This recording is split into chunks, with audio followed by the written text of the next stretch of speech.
ओम शांति। आज का बहुत सुंदर विषय है व्यर्थ संकल्प से मुक्त निर्विघ्न स्थिति। व्यर्थ संकल्प से मुक्त निर्विघ्न स्थिति। अभी बाबा ने हम सभी के लिए होमवर्क दिए हैं। व्यर्थ से क्या होना है? मुक्त। व्यर्थ संकल्प से मुक्त। तब हम कैसे बनेंगे? निर्विघ्न।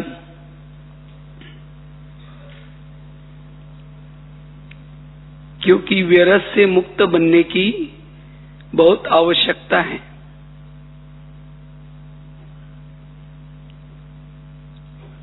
अगर हमारे संकल्प व्यर्थ चलेंगे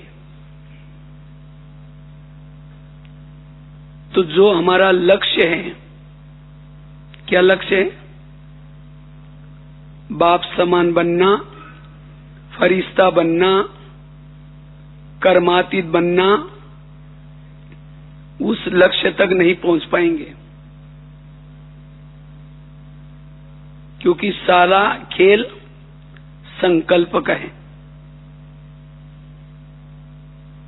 वैसे तो बाबा ने पिछले मुरली में भी निर्विघ्न बनने के लिए अटेंशन दिलाया, लेकिन निर्विघ्न बनने का भी आधार क्या है?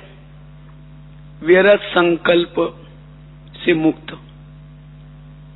अशरीरी बनने का भी आधार व्यर्थ संकल्प से मुक्त। योग का भी आधार व्यर्थ संकल्प से मुक्त। ये संकल्प हमारे पुरुषार्थ का मूल आधार है। कोई भी स्थिति का अनुभव करना है, उसका आधार है संकल्प। गीत है ना, संकल्प से पूरा कल्प चलता है। इसलिए हमारे संकल्प कैसे हो? सकारात्मक। जीवन में अगर कोई समस्या आती है, विघ्न आता है, कोई संस्कार आता है, इसका मतलब मेरे संकल्प कैसे बने? निगेटिव या व्यर्थ। दोष दूसरे का नहीं। समस्या किसने पैदा की? हमारे संकल्प ने समस्या पैदा की। चाहे कोई विकार की समस्या, चाहे आपस के संस्कार की समस्या, सभी समस्या का कारण संकल्प। इसलिए गीत में एक बहुत अच्छी लाइन थी, संकल्प से अपने दृष्टि को बदलो। अगर मेरे संकल्प सवेरे सवेरे समर्थ है, पॉजिटिव है, मेरी स्थिति अशरीरी बन जाएगी, तो सारा दिन मुझे कोई समस्या नजर नहीं आएगी। अगर मुझे कोई समस्या नजर आती है, इसका कारण मेरे संकल्प समर्थ नहीं है। इसलिए अपने संकल्प को समर्थ बनाना है। इसलिए बना विघ्नों का कारण व्यर्थ संकल्प।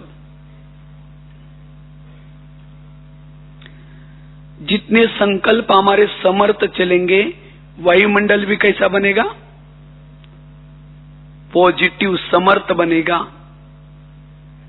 जहां भी हम हैं, वहां का वायुमंडल परिवर्तन करने की जिम्मेवारी हमारी अपनी है। समर्थ संकल्प से ही मनसा सेवा कर सकेंगे। जिसके संकल्प कमजोर हैं, मनसा सेवा नहीं कर पाएगा। जिसके संकल्प व्यर्थ है, वो सदा मुस्कुरा नहीं सकता। उसकी मुस्कान गायब हो जाएगी। पता चलता है इसके मन में कुछ व्यर्थ चल रहे हैं। चेहरा खुश नहीं होगा। और जिसका चेहरा खुश नहीं, औरों की सेवा कैसे करेगा? जिसके संकल्प व्यर्थ है, वाणी में भी बल नहीं आएगा। उसकी वाणी भी कैसी होगी? कमजोर, दृष्टि भी कमजोर, उसकी वृत्ति भी कमजोर बनेगी। इसलिए बाबा कहते हैं अपने संकल्प को समर्थ बना, व्यर्थों से मुक्त बना। जैसे कोई भी बीमारियां पैदा होती है दुनिया में, शरीर की बीमारी, क्यों? भोजन में कोई ना कोई प्रॉब्लम। इसी तरह आत्मा की बीमारी का कारण क्या है? संकल्प आत्मा का भोजन है। जितना हमारा संकल्प रूपी भोजन समर्थ है, उतना विकारों के बीमारियों से हम बच सकेंगे। थोड़ा भी अगर निगेटिव भोजन खाया, थोड़ा निगेटिव सोचा, विकार रूपी बीमारी पैदा हो गई। इसलिए हमें अगर अपने संस्कारों को भी बदलना है तो संकल्प कैसे चाहिए? समर्थ। व्यर्थ संकल्प से अंतर्मुक्ता भंग हो जाती है।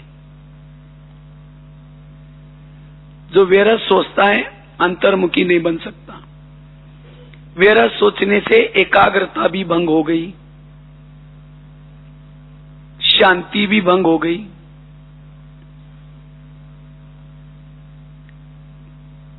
ऐसी आत्मा जो व्यर्थ सोचते हैं, वो कर्मयोगी की स्थिति नहीं बना पाएंगे, कर्मयोगी नहीं बन पाते हैं।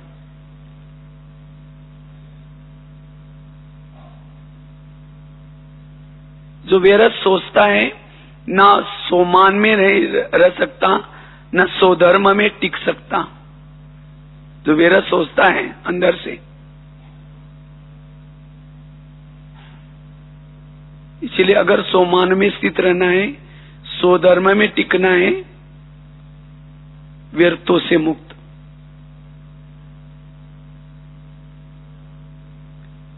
जितना व्यर्थों से मुक्त, उतना हम लाइट हाउस, माइट हाउस स्थिति का अनुभव कर पाएंगे।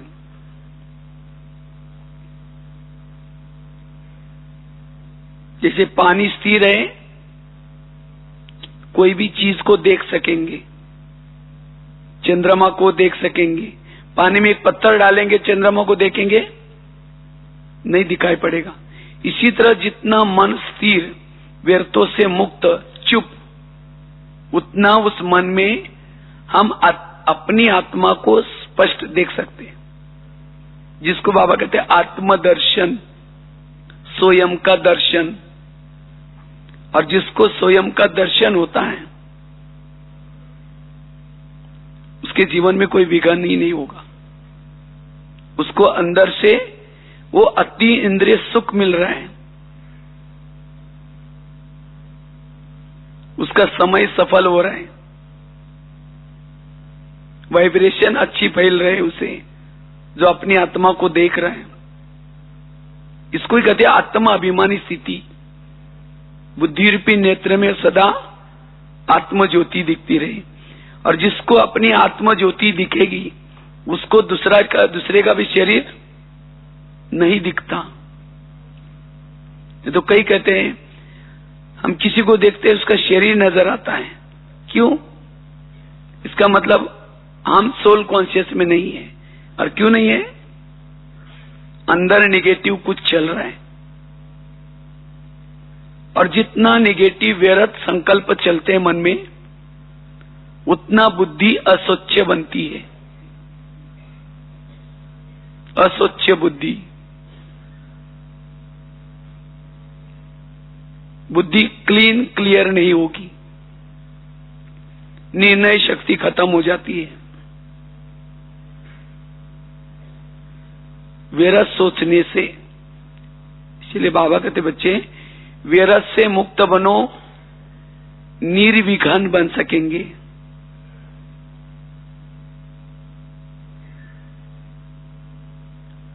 अनुभव के खान बन सकेंगे। जब चाहे जिस स्थिति में टिकना चाहे टिक सकेंगे। इसीलिए बाबा ने कहा मन को स्टॉप करो, स्टॉप हो जाए। इसलिए वैरस से मुक्त बनने का पुरुषार्थ करना है। जितना वैरस से मुक्त रहेंगे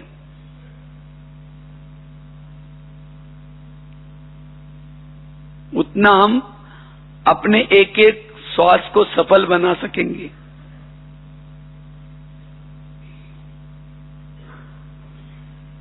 विघ्नों का मूल कारण संकल्प निगेटिव। निगेटिव संकल्प चलने से भावनाएं भी निगेटिव बनती है। आज कई भाई बहने कहते हैं हम बहुत मेहनत करते हैं, पुरुषार्थ करते हैं, लेकिन हमें आत्मा का अनुभव नहीं होता अभी तक। आत्मा का अनुभव क्यों नहीं हुआ? वैरस सोचने से आत्मा का अनुभव नहीं होगा। वैरस सोचना अर्थात एक प्रकार की लीकेज है।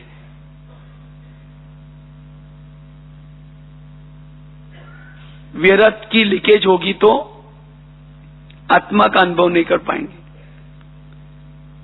जैसे एक शिष्य गुरुजी के पास गए, गुरुजी को कहते गुरुजी मैं बहुत भक्ति करता हूं, तपस्या करता हूं, साधना करता हूं, लेकिन अब तक मुझे कोई अनुभव नहीं हुआ।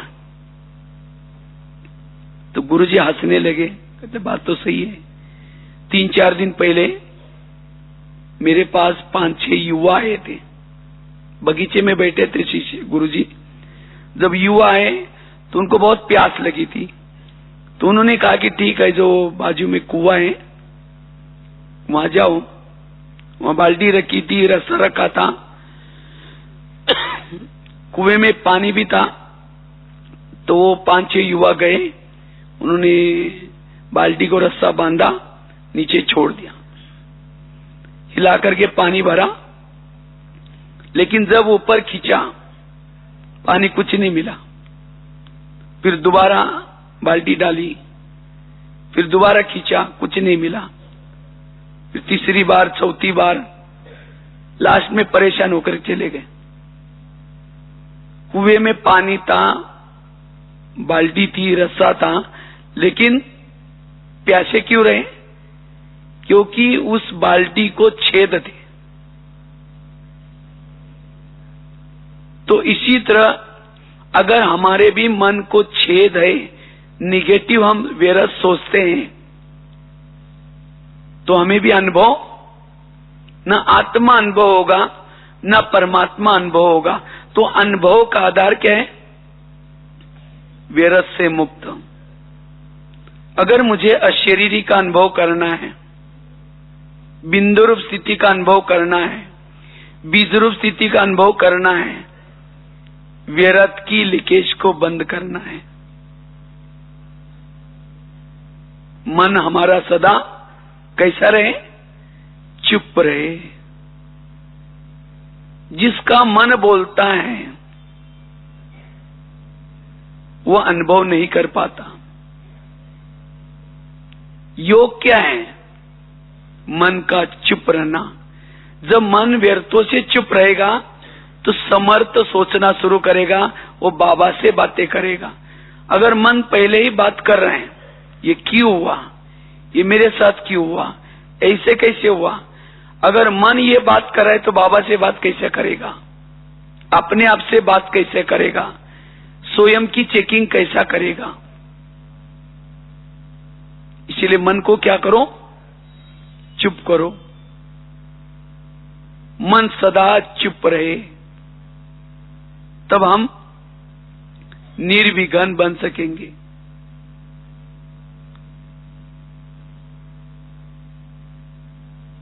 तो हम निर्विघ्न बनना है, व्यर्थों से मुक्त बनना है, उसके लिए कुछ बातों का अभ्यास करना है, पुरुषार्थ करना है। तो सबसे पहली बात है, अगर व्यर्थों से मुक्त बनना है आज हमारे मन में क्यों निगेटिव चलता है, व्यर्थ क्यों चलता है? उसका सबसे पहला कारण है, किसी के प्रति अगर हमारी वृत्ति निगेटिव है तो हमारे मन में भी निगेटिव चलेगा। इसीलिए अगर मन को चुप रखना है, इसीलिए पहले क्या करना पड़ेगा? वृत्ति को पॉजिटिव बनाना पड़ेगा। अगर किसी के प्रति मेरी वृत्ति निगेटिव है, उस व्यक्ति को देखते ही संकल्प भी निगेटिव चलेंगे। और वृत्ति भी बनी कैसी? निगेटिव सोचने से वृत्ति बन गई। और एक बार अगर वृत्ति निगेटिव बन गई तो फिर वृत्ति में चली गई बात कोई भी, तो सोच ज्यादा चलते हैं। इसलिए अपने वृत्ति को, जिस व्यक्ति के प्रति हमारे नेगेटिव संकल्प चलते हैं या विघ्न निर्माण होते हैं, उस बात के लिए हमें क्या बनना पड़ेगा? अभी पॉजिटिव। और पॉजिटिव बना करके वृत्ति को बदलना है। अपनी भावना उस बात के बारे में पॉजिटिव बनाना है। और जब तक भावना नहीं बदलेंगे तब तक व्यर्थों से मुक्त नहीं होंगे। तो भावना किसी ने बनाई? मन ने बनाई। मन ने निगेटिव सोचा। अब उस मन को हमें क्या करना है? बात करके पॉजिटिव सोचना है। हे मन, जिसके लिए तुम निगेटिव सोच रहे, वो तो मेरा आत्मा भाई है। अगर उसने मेरे साथ कुछ किया भी है तो ये मेरे कोई पिछले जन्मों का क्या था? हिसाब किताब था। अब तुम्हें सोचने की कोई जरूरत नहीं। और वास्तव में मन जो सोचता है, मन तो मालिक तो नहीं है ना।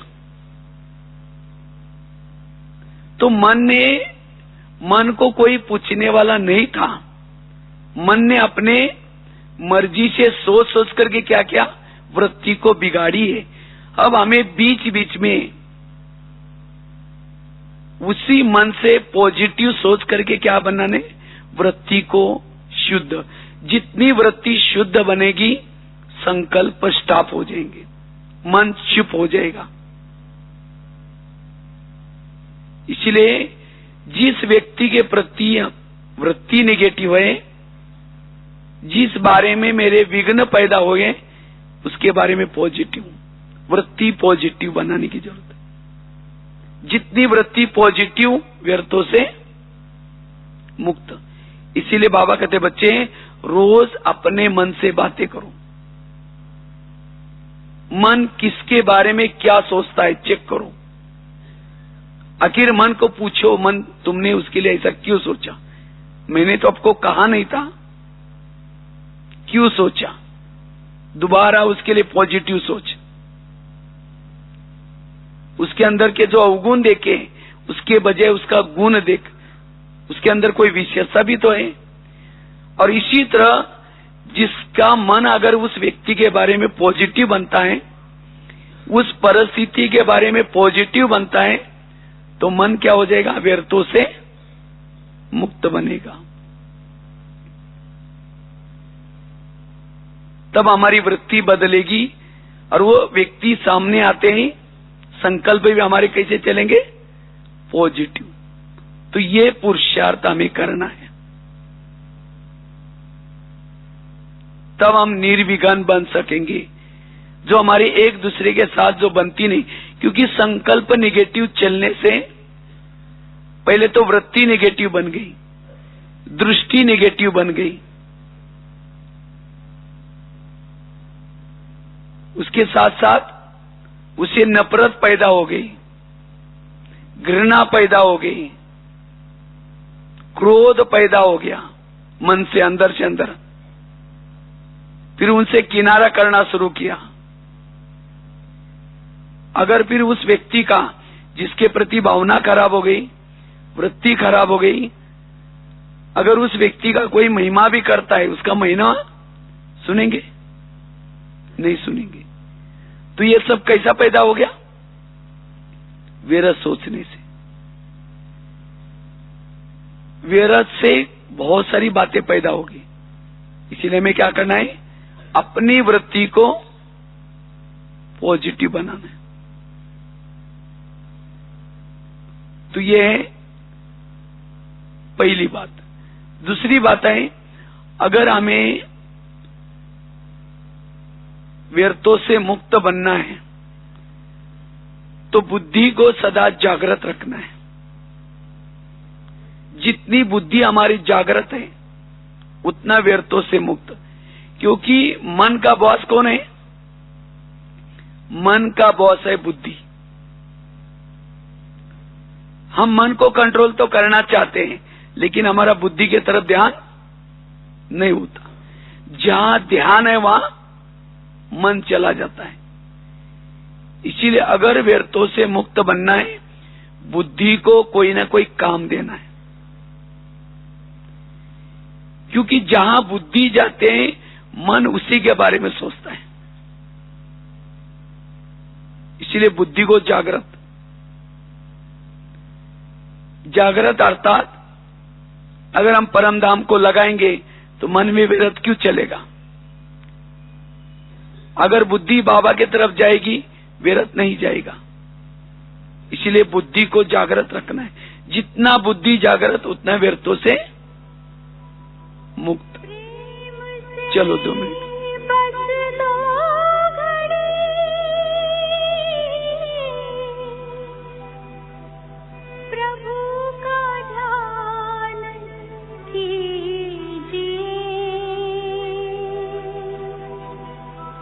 प्रभु का ध्यान कीजिए।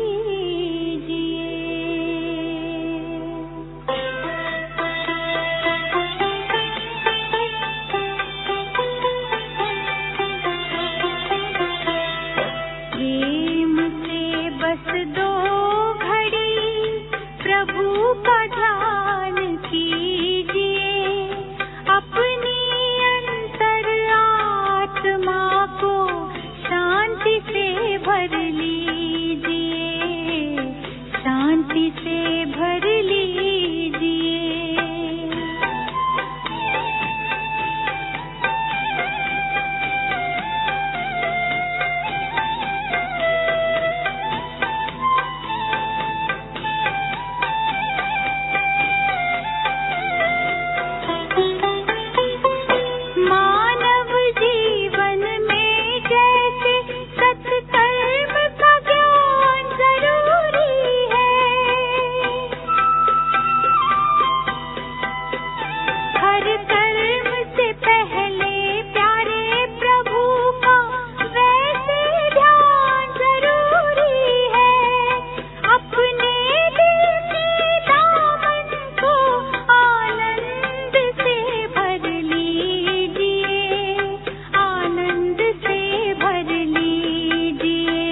बात चल रही थी व्यर्थों से मुक्त बनने के लिए। पहली बात बताई अपनी वृत्ति को परिवर्तन। अगर वृत्ति नेगेटिव है तो संकल्प भी आप चाहेंगे नहीं तो भी संकल्प जरूर नेगेटिव चलेंगे। जैसी वृत्ति वैसे संकल्प। अगर वृत्ति किसी के लिए हमारी पॉजिटिव है, हमारे संकल्प भी पॉजिटिव। वृत्ति नेगेटिव है, संकल्प भी नेगेटिव। दूसरा कारण है, अगर हमारा बुद्धि की तरफ ध्यान नहीं है, बुद्धि अगर इधर उधर है, तो जहां बुद्धि में बात वो घुसी है, बुद्धि जहां लगी है, वही के संकल्प चलते हैं। इसलिए हमें बुद्धि से सदा जागृत रखना है। आखिर मेरा ध्यान कहां जाता है? जहां ध्यान है वहां मन जाता है। मन को तो हम शुद्ध संकल्प देना चाहते हैं, लेकिन बुद्धि, जैसे सामने कैमरा है, कैमरा जिस के सामने है वही चित्र टीवी में आता है। इसी तरह बुद्धि कैमरा है, मन टीवी है। तो अगर मेरे संकल्प नेगेटिव चलते हैं, इसका मतलब वहां मेरी बुद्धि अटकी है। इसीलिए बाबा क्यों कहते हैं, बच्चे सारा दिन आपकी बुद्धि कहीं भी न अटके, न लटके, न चटके। अगर बुद्धि कहीं अटक गई, वहां के संकल्प चलना शुरू हो जाएगा। इसीलिए बुद्धि को हमें सदा जागृत रखना है। बुद्धि रूपी नेत्र से देखना है। बाबा को देखो, परमधाम को देखो। जितना बाबा बुद्धि से देखने में लगाएंगे, संकल्प नहीं चलेंगे। जिसको बाबा कहते साक्षी अवस्था बन जाएगी। इसीलिए बुद्धि से सदा जागृत रहना है।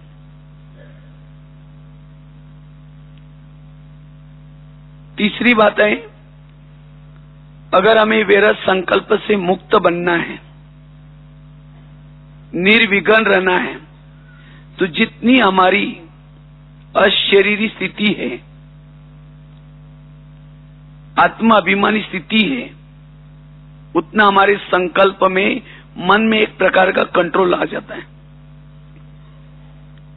इसीलिए जितना हम अमृत वेला का योग करते, सवेरे अमृत वेला का योग, सवेरे मुरली सुनते हैं, क्लास के पहले थोड़ा सा योग करते हैं।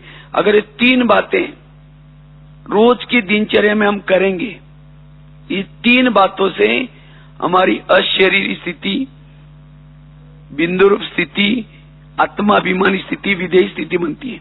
लेकिन 3 यथार्थ, अमृत वेला यथार्थ, मुरली सुनते समय भी यथार्थ।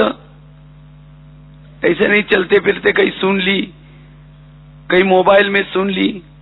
आजकल तो ऐसे भाई कई भाई बहने कर लेते हैं, मुरली सुन लिया, आजकल कहते व्हाट्सएप में आ जाता है, हम लोग पढ़ लेते हैं, नेट में आ जाता है, पढ़ लेते हैं।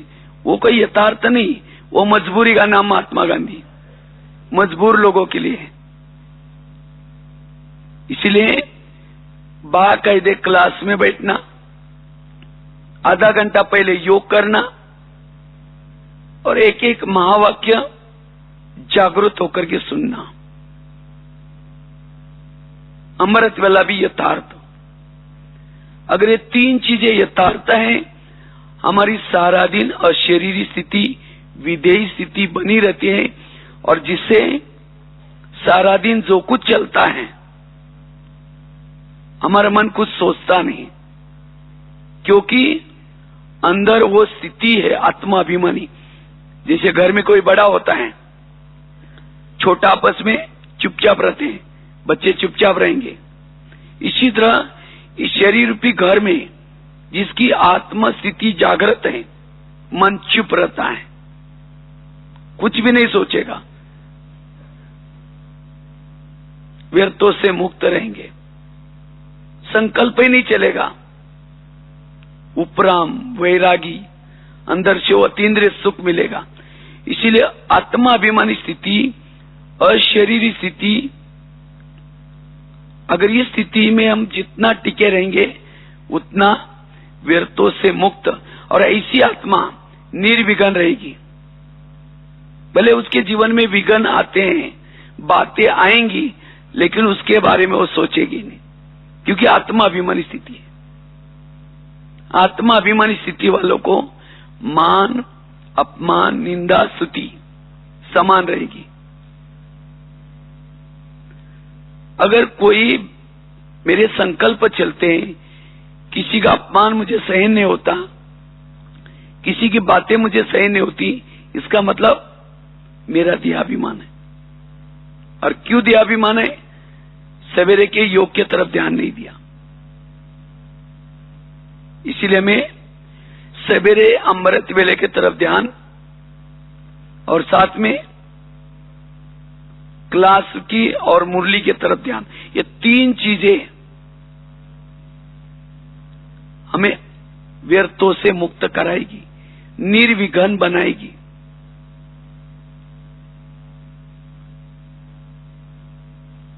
ये तीन चीजों का अभ्यास। कितनी बातें बताई?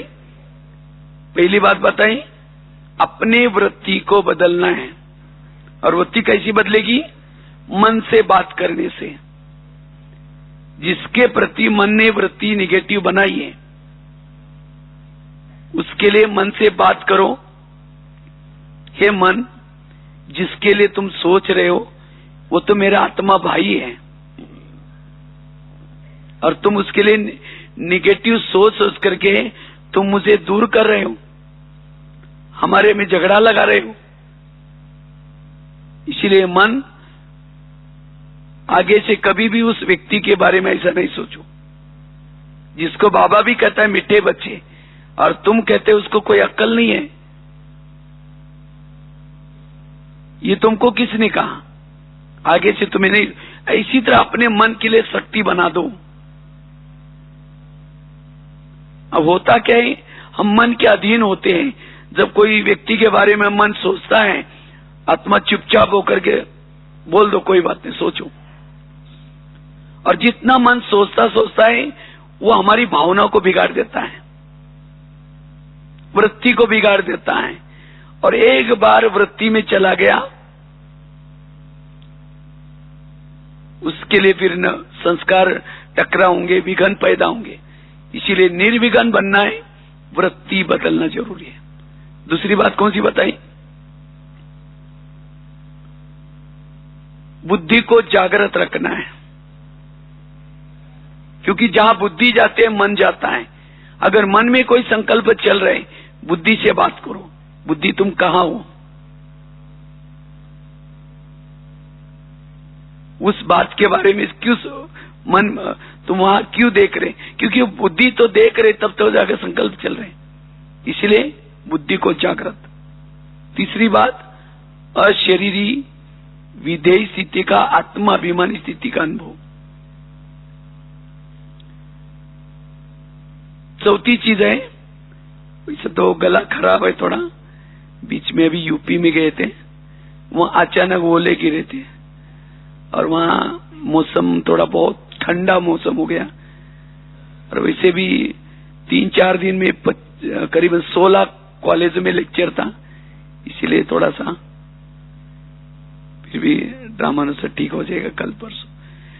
तो बात बता रहे थे, पहला बता, चौथी बात है योग।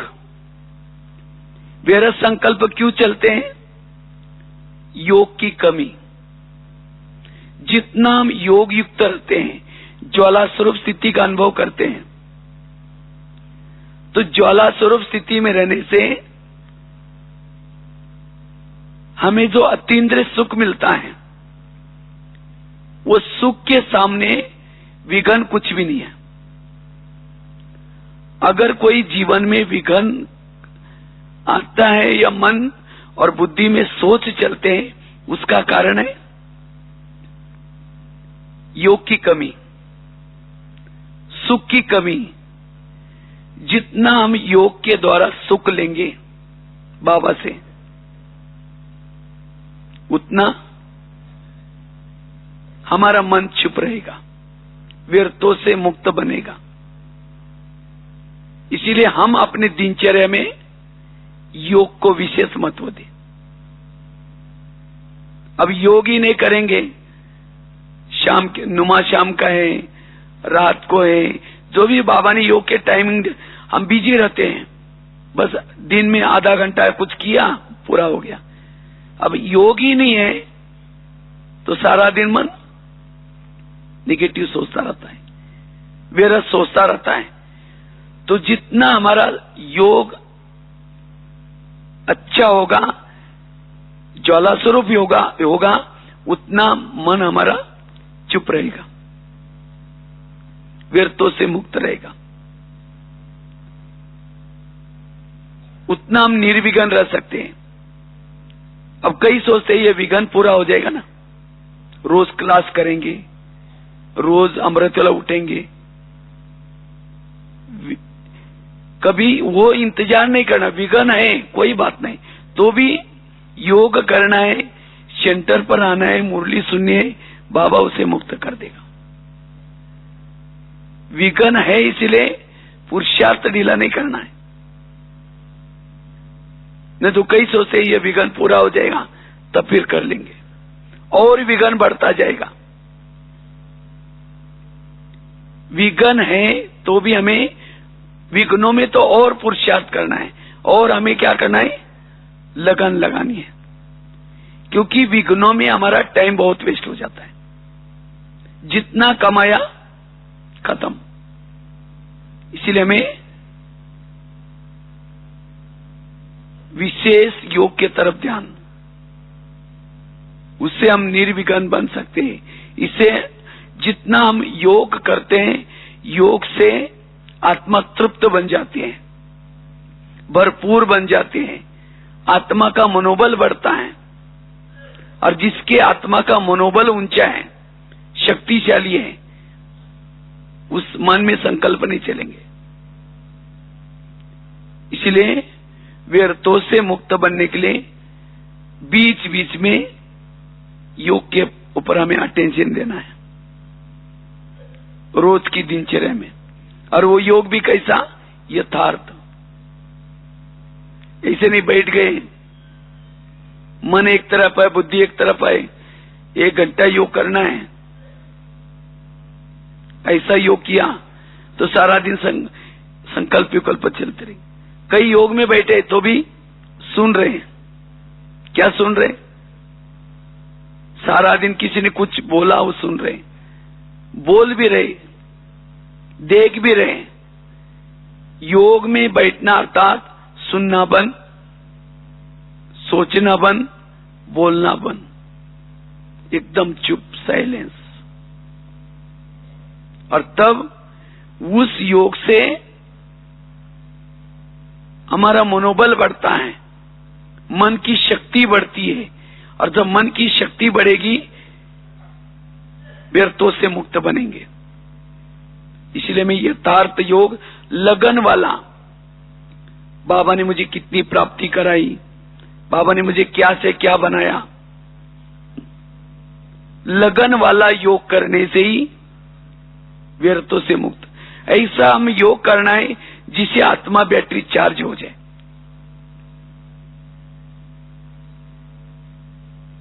तब सारा दिन हमारा मन चुप रहेगा, व्यर्थ नहीं सोचेगा।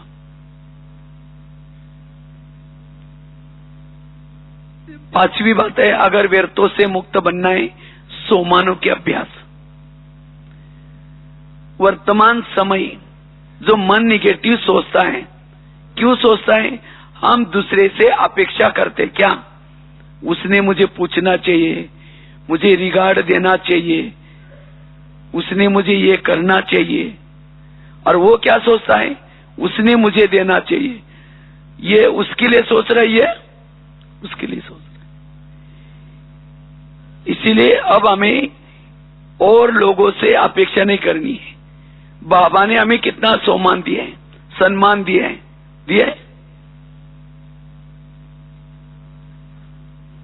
अगर बाबा ने जो सम्मान दिया है, जो बाबा ने सम्मान दिया है, जो बाबा ने प्राप्ति कराई, अगर उसको याद करेंगे तो दूसरे की तरफ अपेक्षा नहीं होगी, आप भरपूर बन जाएंगे।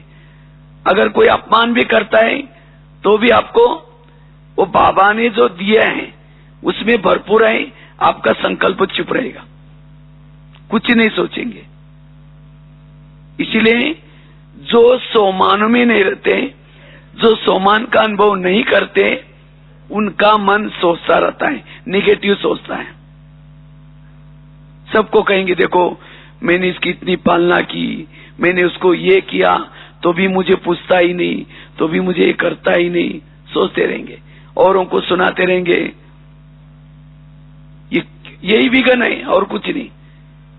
उसका भी टाइम बर्बाद कर रहे हैं, अपना भी टाइम बर्बाद। इसलिए मुझे अब सोमानु में रहना है।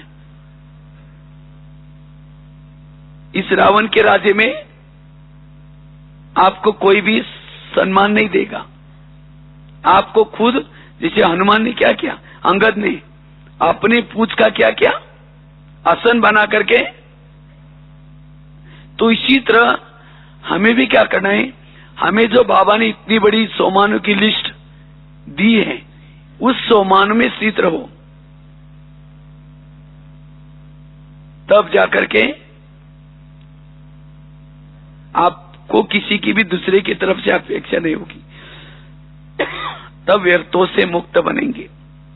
इसलिए सोमानु का अभ्यास। और जो सोमान में रहता है वो सम्मान जरूर देगा।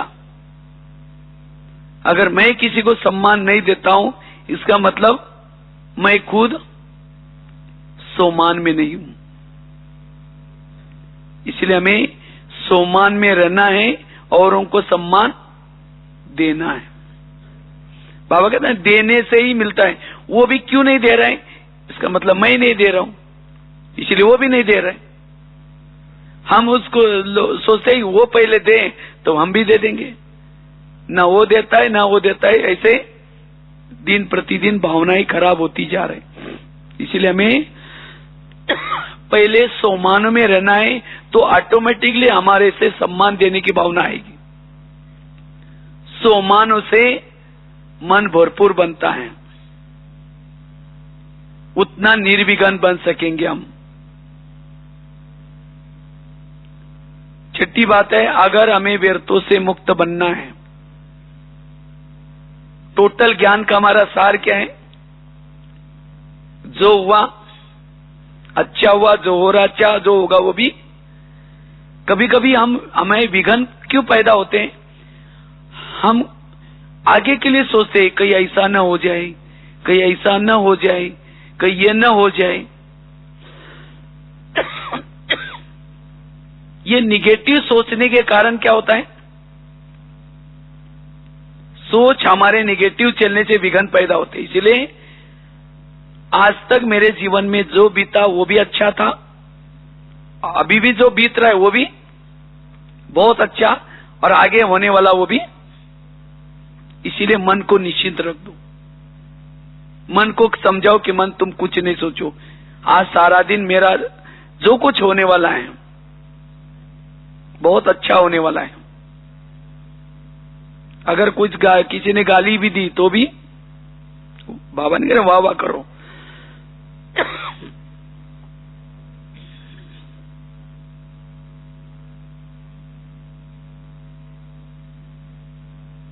किसी ने गाली दी तो भी वाह वाह, कोई विघन डाला तो भी वाह वाह।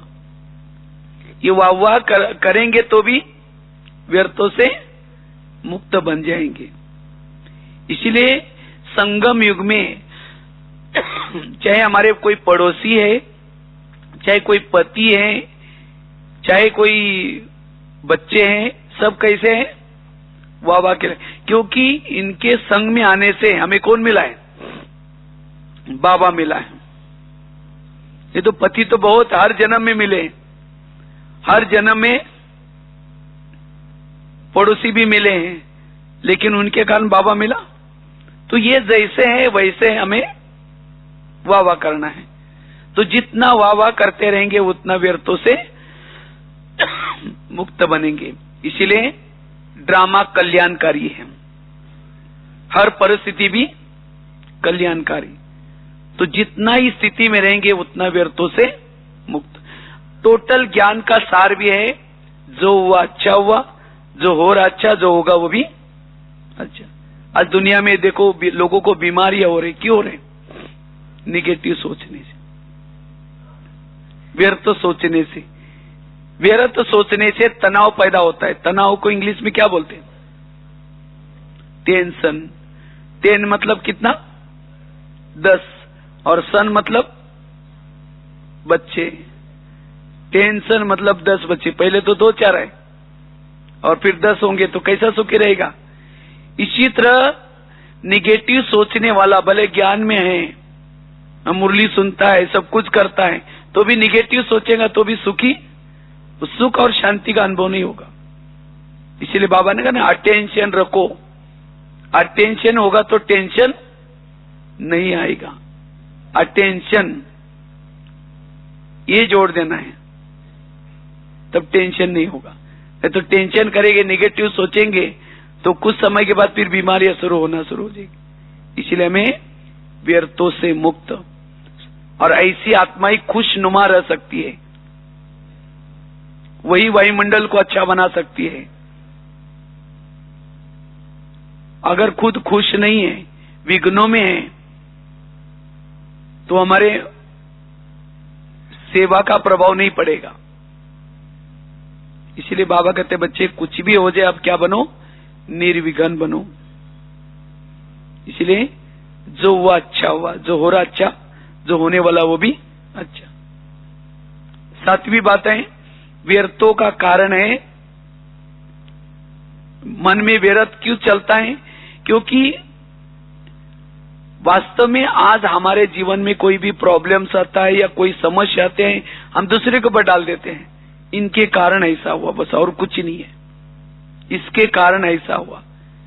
वास्तव में टाली कभी एक हाथ से नहीं बचती। टाली के लिए कितना चाहिए? 2 हाथ। आज मेरे जीवन में कोई प्रॉब्लम से या समस्या क्यों आए? मेरे ही कोई पिछले जन्मों के कर्मों के कारण। क्योंकि हम जो आपस में एक दूसरे के संबंध में आए हैं, कोई हमें देने के लिए आता है, कोई हमारे से लेने के लिए आता है। जब इस कर्म गुह्य गति को भूल जाते हैं, तब हम कहते हैं ये मेरे साथ ऐसा क्यों करता है, इसने मेरे साथ ऐसा क्यों किया, और तब लगता है कि हमारे साथ अन्याय हो रहा है। न चाहते हुए भी फिर ऊपर भी देखेंगे कि भगवान तुमने भी आंखें बंद किया क्या, ये मेरे साथ क्या हो रहा है। तो मन को समझाना है, ये मन जो कुछ हो रहा है ये मेरे ही कोई पिछले जन्मों का हिसाब किताब के कारण, इसलिए तुम्हें चुप रहना है, व्यर्थ नहीं सोचो। कर्मों से दुनिया चलती है, कर्मों से ही सब कुछ विघ्न या परिस्थिति आती है, और विघ्न और परिस्थिति आते हैं आगे बढ़ाने के लिए। और जब ये कर्म गति के गहराई में हम जितना जाएंगे, उतना मन हमारा कैसा रहेगा? चुप रहेगा।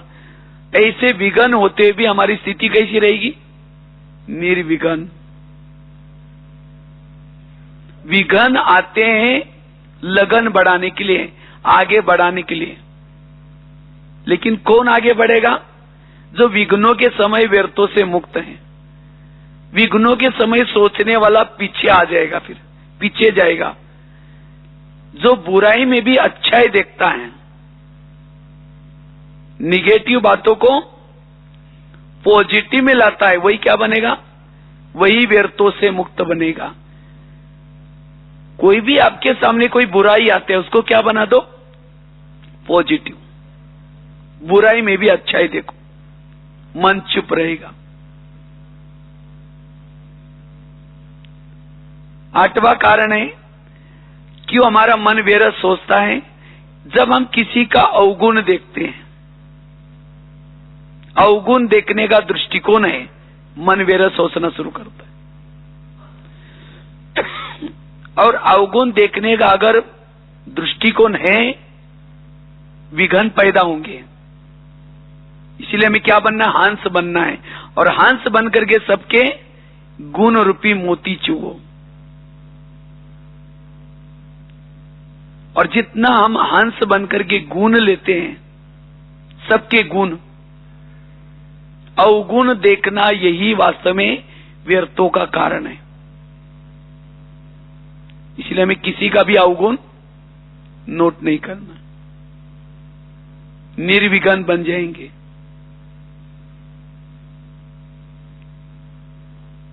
अवगुण देखने वाला, जैसे मक्खी होती है ना, मक्खी क्या करती है, बहुत अच्छा जिस्म है, शरीर है, लेकिन वो छोड़ करके कहां बैठती है, जहां जख्म है उसके ऊपर बैठेगी और वो गंदगी चूसती रहेगी। अवगुण देखने वालों को कहेंगे मक्खी। इतना अच्छा उस व्यक्ति के अंदर कितने अच्छे गुण हैं, वो गुण को छोड़ करके हम क्या देख रहे हैं, अवगुण। और जो अवगुण देखता है वो क्या करता है, ये मक्खियां तो दो प्रकार की होती है। एक होता है मधुमक्खी, वो क्या करती हैं, संगठन में रहती हैं और क्या करते हैं, शहद बनाती हैं, वो बीमारी से दूर कराती है। उसका शहद कोई खाता है बीमारी से दूर। और एक मक्खी होती है, वो अकेली घूमेगी, अकेली घूमेगी और बीमारी फैलाएगी। जो अवगुण देखता है वो बीमारी फैलाता है, वो विघ्न पैदा करता है। और गुण देखने वाला निर्विघ्न बनेगा। इसीलिए बाबा कहते बच्चे गुणग्राही। व्यर्थों का बहुत बड़ा कारण है अवगुण देखना। अवगुण देखने से परचिंतन चलता है। इसलिए हमें एक दूसरे का गुण, जिसके संपर्क में रहते हैं, कभी उनकी आप लिस्ट बना दो। लिस्ट बना करके जो रोज आपके दिनचर्या में जो लोग खास तो संपर्क में आते, चाहे घर में चाहे ऑफिस में, कभी उनकी लिस्ट बना करके उस व्यक्ति में क्या गुण है, इस व्यक्ति में क्या गुण है, इस व्यक्ति में क्या गुण है, उसको नोट करो। और जब उसकी बुराई देखते उसका गुण सामने लाओ, तुरंत आपका मन चुप रह जाए। हर एक में कोई विशेषता है, लेकिन हुआ क्या है, अब अवगुण हमें देखते देखते इतनी भावना खराब हो गई, हमारी दृष्टि भी खराब हो गई। अगर कोई अच्छा काम करता है, सेवा भी करता, हमें वो क्या दिखता है, उसका अवगुण ही दिखता रहता है। और उसके लिए बारे में हम सोचते रहते हैं, ये ऐसा करता है, ईर्ष्या घृणा। इसीलिए बाबा कहते बच्चे गुण देखो, व्यर्थों से मुक्त बनेंगे, निर्विघ्न बनेंगे। और लास्ट की बात है, 9वीं बात, अगर निर्विघ्न बनना है, जितना हम आदि स्वरूप में स्थित रहते, आदि और अनादि हमारे जो संस्कार हैं, जितना उस संस्कार में स्थित रहेंगे, जितना उस स्वरूप में स्थित रहेंगे, बीच के जो हमारे कुछ संस्कार है वो दब जाएंगे, खत्म हो जाएंगे। आदि स्थिति में हम क्या थे, मेरा पाठ क्या था, अनादि स्वरूप में हम कैसे थे, जितना इस स्थिति में रहेंगे उतना हमारे अंदर जो पुराने कोई विकारों के संस्कार है, कोई बुरे संस्कार है, वो दब जाएंगे। वो संस्कार क्यों आते हैं, क्योंकि हम आदि और अनादि